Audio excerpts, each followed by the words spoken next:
explose. Les étudiants en master à l'université dénoncent une précarité insoutenable et exigent des solutions immédiates. Depuis 6 heures, je peux dire que nous sommes là dans la rue et nous ne pouvons pas avoir accès au campus. En particulier les étudiants de master 1 Justice panafricaine, le Parlement certains étudiants de master 2 réparation et à quelques Dakar, étudiants de la consultation licence 3. stratégique entre parlementaires, diaspora et société civile pour exiger justice aux oppresseurs. Une démarche ambitieuse mise en avant par Lucia Dos Passos, vice-présidente du Parlement panafricain. Campagne arachidière, la Sonacos se fixe un objectif de 300 000 tonnes d'arachides à collecter. À Louga, un premier chèque de 22 millions de francs CFA est débloqué pour accélérer la campagne agricole. Le directeur général El Hadji Nand Diagne appelle à une mobilisation générale pour réussir ce pari. Enfin, handball, les Lions en quête de finale à Kinshasa. Le Sénégal affronte la Tunisie en demi-finale de la CAN féminine ce vendredi. Une rencontre décisive face à des Tunisiennes, surprise victorieuse du Congo.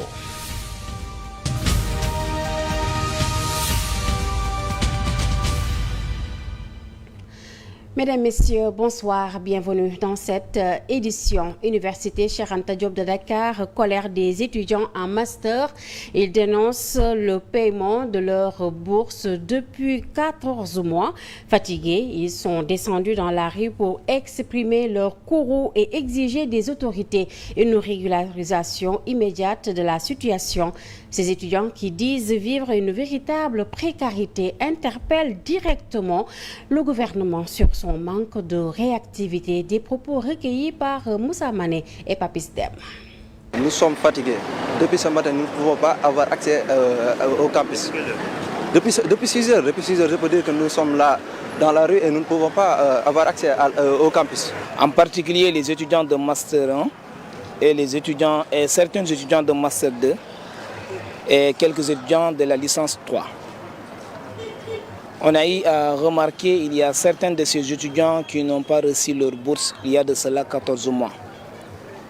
Une chose que nous avons défendue par les idées, une chose que nous avons défendue sur le terrain. C'est un peu compréhensible quand même, parce que parfois tu rencontres des étudiants à master, même des pères de famille qui te tendent la main et te demandent du ticket pour aller se restaurer. C'est vraiment difficile quand même, c'est difficile pour un étudiant. Le Parlement panafricain lance une série de consultations sur les synergies panafricaines en matière de justice et de réparation. Cet événement qui réunit parlementaires, médias, diaspora et société civile vise à élaborer des lois pour demander justice aux oppresseurs du continent. Lucia Dos Passos, troisième vice-présidente du Parlement, revient sur les enjeux de cette initiative. Les chefs d'État d'anciens pays qui nous avaient colonisés viennent pour nous dire on vous demande les excuses. Non, ça doit être transformé dans un plan concret qui va restituer la dignité à toutes les familles, à tous les pays qui ont souffert pendant ces périodes où l'Afrique a été colonisée. Nous, maintenant, on travaille pour que notre jeunesse ne soit pas colonisée encore. Il faut que nous, en tant qu'autorité, on travaille pour donner l'emploi digne à notre jeunesse. Ça, c'est le rôle du Parlement panafricain de travailler sur une loi modèle type. Nous sommes prêts pour travailler ça et on va partager cette loi modèle type pour tous les pays qui sont membres du Parlement panafricain, qui au niveau de chaque pays, on peut avoir une loi qui permette les chefs d'État, les pays membres, les pays qui ont été en souffrance dans ces périodes-là de colonisation, d'avoir une seule voix pour négocier avec tout notre ancien colonisateur. Et sur le plan politique national, l'ancienne ministre de la Justice, Maître Aïssata Tall Sall, a relancé le débat sur une éventuelle abrogation de la loi d'amnistie qui couvre les manifestations politiques entre février 2021 et mars 2024. Elle met en garde sur les conséquences d'un tel revirement, rappelant que cette loi a permis la libération de nombreuses personnes, y compris l'actuel chef de l'État et son premier ministre. La présidente du groupe parlementaire de Takowalo était l'invitée de MNF ce mercredi. La dernière ministre de la Justice, sous Macky Sall, relance le débat sur une éventuelle abrogation de la loi d'amnistie. Parfois, je suis un peu provocatrice parce que je veux affaire bi pouf, ñepp wax ci, ñu japp ben yoon ñu xam li la.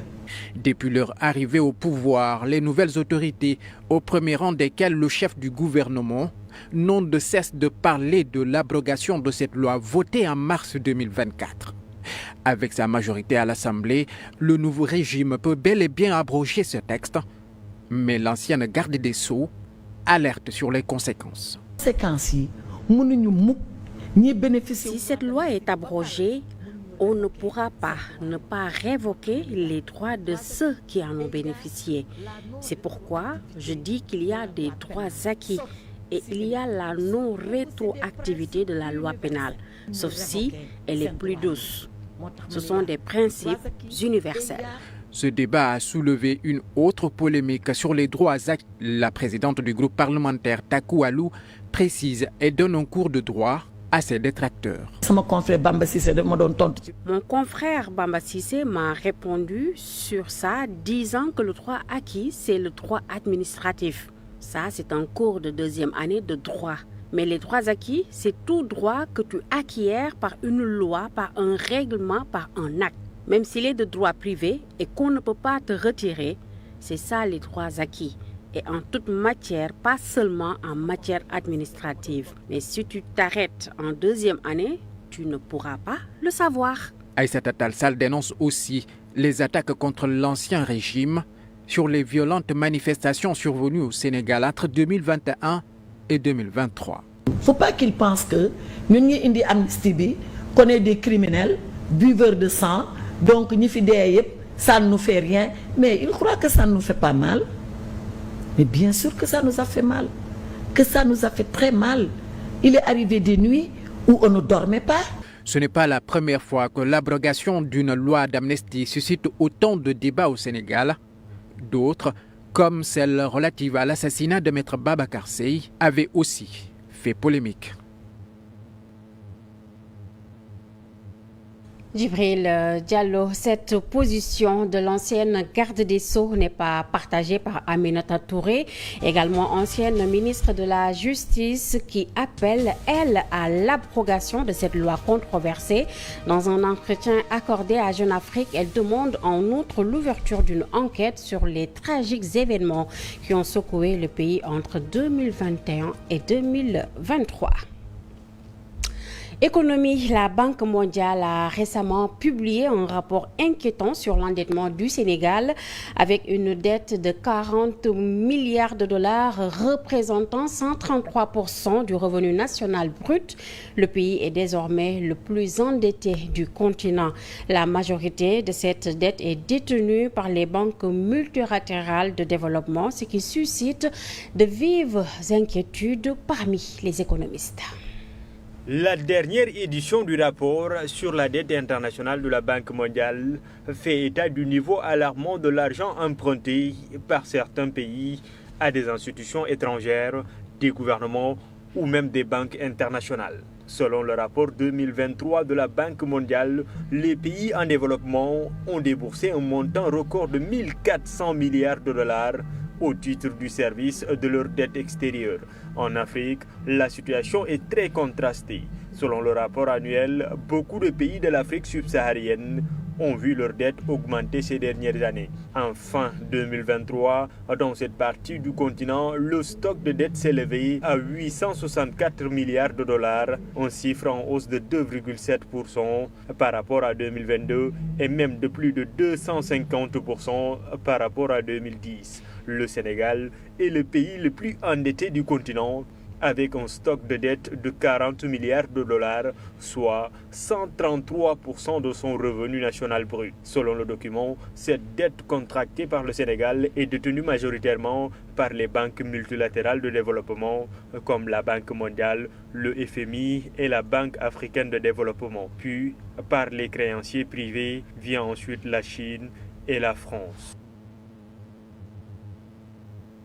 appui économique, le ministère des Finances et du Budget a tenu à démentir une rumeur circulant dans les médias sur une levée de fonds infructueuse sur le marché financier régional. Dans un communiqué, il a qualifié ces informations de fausses et réaffirmé la transparence de ces opérations. Campagne agricole, la Sonacos ajuste ses ambitions et vise la collecte de 300 000 tonnes d'arachides. Lors d'une visite à Louga, son directeur général El Hadji Nand Diagne a remis un premier chèque de 22 millions de francs CFA à un opérateur privé stockeur, soulignant la nécessité d'accélérer les opérations de collecte et de paiement. C'est pour nous une occasion de montrer notre attachement à l'excellence opérationnelle que nous voulons démontrer par des déchargements rapides et des paiements rapides. Et c'est comme ça que nous voulons travailler avec nos partenaires, les opérateurs, à chaque fois, et c'est notre engagement vis-à-vis d'eux. On leur a promis que dès qu'ils amèneront leur chargement, nous aurons à décharger rapidement et les paiements s'effectueront très rapidement. Et c'est ce que nous avons fait aujourd'hui. Nous, tout ce qu'on recevra comme quantité, on paiera exactement ces quantités selon les prix qui sont convenus. Parce qu'en dehors du prix de 305, il y a le prix, la marge des opérateurs, il y a aussi le prix du transport et le prix de la manutention. Après cela, nous entrerons en usine et c'est là où on va découvrir exactement quel est le volume ou bien le poids des amendes d'arachide que nous aurons. Ça, c'est les opérations industrielles qui nous le feront savoir et on n'en est pas encore à ce niveau. Nous avons un objectif, suivant une discussion qu'on a eue avec le ministère de l'Agriculture.